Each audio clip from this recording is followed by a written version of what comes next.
So yan no, nakarating na kami dito sa isla ng Batbatan at safe nga kaming nakadaong dito sa isla ng Batbatan. At kasama pa rin dito si Mamay at saka si Sir Ronnie. At masaya nga kami no at kami ay safe na nakarating dito sa isla. At yung mga kasama namin doon sa bangka, hindi pa iba nakababa kasi may mga kargamento pang ibababa. At dito nga no, napakasaya namin kasi at last naka-apak kami dito ulit sa isla ng Batbatan. At sa oras na nga ito no, medyo hapon na. Tapos nakausap namin itong si Ma'am, yung kasama namin doon sa bangka kanina galing sa mainland, na sasakay daw ulit kami doon sa isang maliit na bangka kasi medyo malayo yung pinagdaungan ng aming bangka at almost 1 hour daw yung lakad kapag nandito kami dadaan sa kalsada.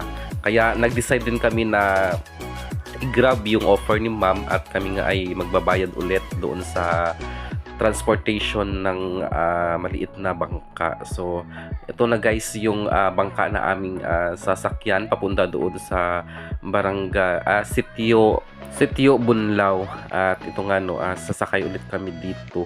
At medyo maliit nga no itong bangka at 5 nga kami yung sasakay dito kasama yung driver, tapos itong si Ma'am at yung dalawa kong kasama na si Sir Ronnie at saka si Mamay. At ayan no, isinakay ko na muna yung aking malita. At balita nga yung dinala ko kasi safe yung mga gamit kapag nilock at saka kami ay mag-iikot kinabukasan. Kaya medyo safe pag malita yung dala. Tapos marami din akong dala na food packs, tapos mga damit, then yung mga importanteng bagay na kailangan ko para dito sa isla ng Batbatan na sa gagawin naming activities dito kinabukasan. At nauna nga akong sumakay, tapos sumunod itong si Sir Ronnie, tapos si Ma'am yung nag-offer sa amin. Bali si Ma'am ay isang BHW dito sa isla ng Batbatan. Tapos yung last na sumakay ay si Mamay.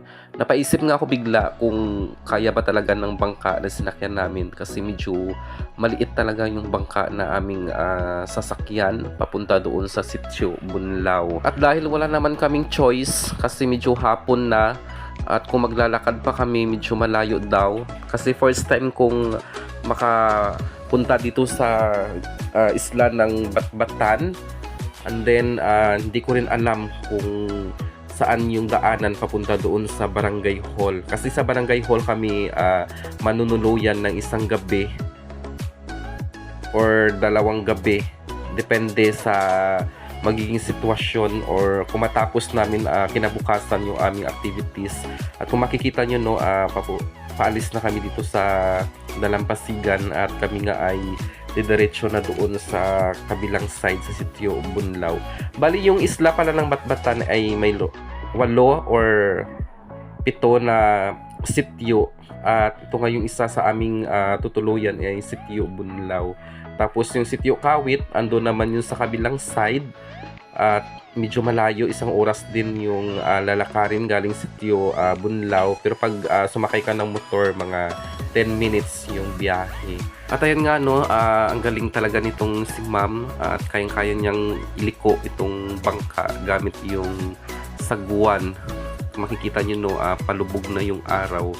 Kaya maswerte kami na nakausap at nakilala namin itong si Ma'am kasi kung hindi namin siya nakausap kanina during the biyahe galing mainland, panigurado at mahihirapan nga kami no na makarating doon sa aming tutuluyan doon sa barangay hall. Pero actually dapat kaninang alas 6 pa kami ng umaga na umalis. Kaso yung problema namin is wala kaming bangka na masasakyan papunta dito sa isla ng Batbatan. Kasi yung isla ng Batbatan ay medyo malayo at wala nga masyadong biyahe ng bangka galing mainland papunta dito sa isla. At bali nakisabay kami doon sa isang malaking fishing boat na nagbiyahe kanina at nag-deliver nga ng isda doon sa mainland. Tapos pagbalik dito sa isla ay nagdaraan na rin sila ng mga primary goods na kailangan dito sa isla. At ayun nga no, habang kami ay sumasakay dito sa maliit na bangka at kami nga ay nagkukulitan at na-amaze sa magandang tanawin dito sa isla. Kasi makikita mo dito talagang white yung kanilang beach dito sa isla ng Batbatan. At bukod nga no sa White Beach, marami din ditong puno ng niyog at napakaganda nga tingnan yung isla kapag maraming puno. So yung isla pala ng Batbatan ay isa sa pinakamalaking isla dito sa Kulasi at sa buong Antique. Kaya hindi mo siya maiikot na lakarin mo kasi medyo malaki talaga yung isla na ito. Kaya kapag gusto mong umikot or makita yung buong isla, kailangan mong sumakay ng bangka at ayun nga, kailangan mong magrinta ng bangka para maikot mo yung kabuuan ng isla. Siguro pag inikot mo ito ay mahigit 2 oras siguro bago mo maikot yung kabuuan ng isla kasi medyo malaki talaga yung isla ng Batbatan. At bukod nga no sa White Beach, makikita mo rin dito yung mga naggagandahang rock formation dito sa isla ng Batbatan. At ito nga no, at kami nga ay natapat na dito sa isang rock formation dito sa isla. Ayan, napakaganda ng mga rock formation dito sa isla ng Batbatan. At bukod sa rock formation, napakalinaw din ng tubig dito at gawa nga ng napakalinis at wala kang makikitang basura na lumulutang dito sa dalampasigan ng isla ng Batbatan. So ayan guys, so kung titingnan nyo, napakaganda ng rock formation dito sa isla. At dito nga no, may mga rock formation na hindi nakadikit sa isa't isa katulad nitong rock formation dito, para siyang island. Yan. At kami nga ay hindi na pwedeng lumapit at gawa nga ng medyo mababaw na yung area kung saan yung nakatungtong yung mga bato na yan dyan sa dalampasigan. At ayun nga no, at medyo hapon na nga talaga at kami nga ay nasa kalagitnaan pa lang ng aming biyahe papunta doon sa Sitio Bunlaw at doon nga kami manunuluyan ngayong gabi para kinabukasan at kami nga ay mag-iikot dito sa isla ng Batbatan. At ito nga no, pa-approach na kami dito sa Sitio Bunlaw at kung nakikita nyo yung kulay blue na building na yan, yan yung kanilang covered court at dyan nga kami pupunta malapit sa covered court na yan. So balik katabi ng covered court yung barangay hall at kami nga ay doon matutulog at nakapagpaalam na rin kami dito kay kapitan at sa barangay official na kami ay manunuluyan sa barangay hall kasi wala naman ditong homestay or hotel na pwedeng tuluyan kundi sa barangay hall lang talaga pwedeng manuluyan. At kung sino man no yung gustong pumunta dito sa isla ng Batbatan at makipag-coordinate lang po kayo sa barangay officials para at least ma-assist kayo dito ng mga taga Batbatan, especially yung mga barangay officials dito. At napakabait nga ng mga tao dito kasi lahat ng mga pumupunta dito ay kanilang ina-assess para at least hindi maligaw at makarating dito ng safe at matuluyan ng safe dito sa isla ng Batbatan. At ito nga no, nakadaong na kami dito sa Sitio Bunlaw at makikita nyo talaga napaka-pino ng buhangin dito sa isla ng Batbatan. Ayan no, pinong-pino yung buhangin at saka puting-puti yung So to guys, napakaganda, napaka-beautiful talaga ng pinong-pino yung ano dito, yung beach yung buhangin. So ayan yung malita barangay official ngayong araw at so, sino man yung nagbabantay doon sa barangay hall. So ito na nga no, ang moment na nandito na kami sa Sitio Bunlaw dito sa isla ng Batbatan. At kung nakikita nyo no, napakarami ditong pamboat na nakadaong dito sa bahaging ito ng isla kasi amihan nga at dito sa kabilang side. So dito yung malinaw na bahagi ng dagat kaya dito almost nakadaong yung mga bangka na pagmay-ari ng mga tao dito sa barangay Batbatan. At ito nga no, kami ay naglalakad na papunta doon sa barangay hall kasi medyo hapon na at kailangan na naming ma-set up yung aming tutuluyan dito sa isla. At ayan nga no, nagtataka kayo kung bakit puti yung buhangin dito sa isla kasi gawa ito sa pulbos na mga corals dito sa isla dito sa Batbatan. At kung makikita nyo no, may mga motor din dito sa isla kasi simentado na rin yung kanilang kalsada dito. Gawa nga ng medyo malaki yung isla kaya kailangan nila dito ng mga service dito sa isla para at least hindi sila mahirapan sa paglalakad galing doon sa kabilang side or sa kabilang sitio papunta doon sa kabilang side ng isla. At ito nga no, hinintay namin yung kakilala namin doon kanina sa bangka, si ma'am, kasi hinanap niya si Kagawad, yung in charge ngayong araw.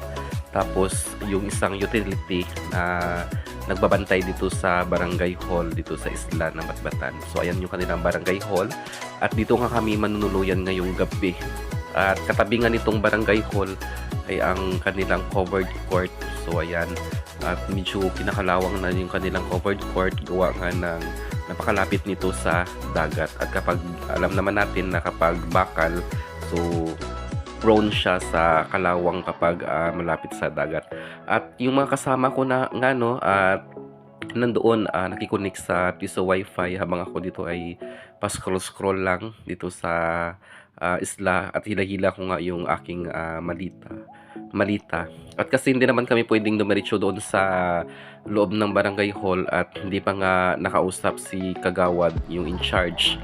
So, ayan, tinanong ko nga yung dalawa kong kasama kung anong ginagawa nila at ayun nga, nakikonik sila sa piso wifi. At kinagandahan lang dito sa isla ng Batbatan, meron na ditong internet, 24 hours yung internet dito kasi yung internet ay naka solar panel.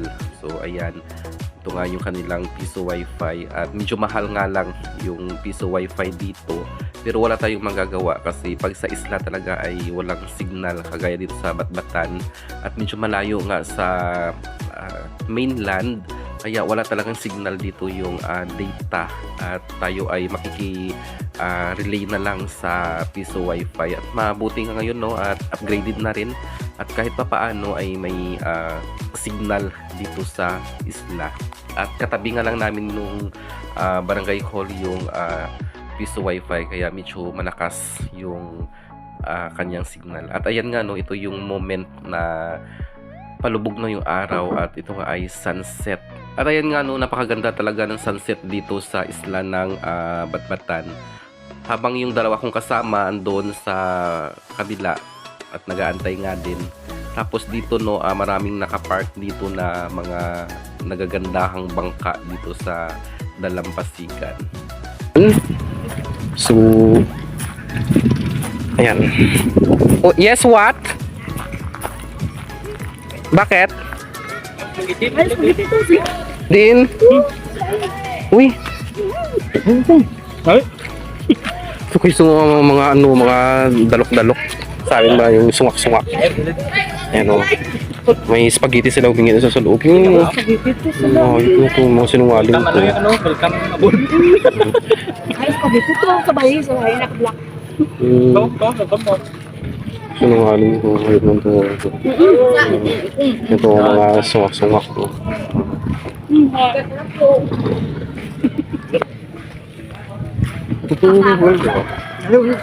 So ayun nga no, yung kasama ko dahil gutom na sila at hindi nga kami nananghalian kasi kaninang alas 6 pa kami umaga nag-aantay ng bangka papunta dito sa isla. At niloloko nila ako, sabi daw galing daw doon sa taga-isla yung spaghetti na kanila kinakain. At kung nakikita nyo na tuwang-tuwa pa silang dalawa at ako nga hindi nila binigyan. At kinagabihan, so ito na at kami nga ay nag-prepare ng aming hapunan at kung makikita nyo no at hinuhugasan ko nga yung kaldero na aming paglulutuan at sa sobrang laki nga ng kaldero na yan dyan kami magluluto ng kanin. At alam nyo ba kung ano nangyari dyan sa kanin na yan? Nahirapan kami kasi sobrang laki nga ng kaldero at ayun nga hindi nga naluto masyado yung kanin namin. At yan nga no, kung makikita nyo, minikos-mikos ko na yung bigas para aming isasaing. At gabi na nga at kami ay medyo gutom na rin, pagod, exhausted, at kailangan na namin talagang mag-prepared ng aming hapunan. At wala namang ibang pwedeng magluto sa amin kasi hindi naman kami visitor sa bahay at dito nga kami sa barangay hall, at kaya kailangan namin mag self-prepared ng aming mga pagkain. At saka tinitipid na rin namin yung tubig na ginamit namin, gawa nga ng mahirap dito yung tubig. At dito nga no, bumili na rin kami ng kahoy, at yun nga sa kahoy kami magluluto kasi wala naman kaming dalang shilane or gasol na pwedeng paglutuan. Talagang kahoy lang talaga yung mode of cooking namin ngayong gabi. At pinagtulungan na nga namin ito tatlo para at least makakain na kami ng aming hapunan. At medyo mabagal nga at mahirap magluto kapag sobrang laki ng kaldero, tapos kakaunti lang yung lulutuin mong bigas. At yan nga si Sir Ronnie, nilagyan niya ng maraming kahoy at para makapagluto na kami ng mabilis. At after nga namin na magluto ng ng kanin, at kami ay nagluto na rin ng aming ulam. So bali yung ulam na namin ngayon is canned goods lang.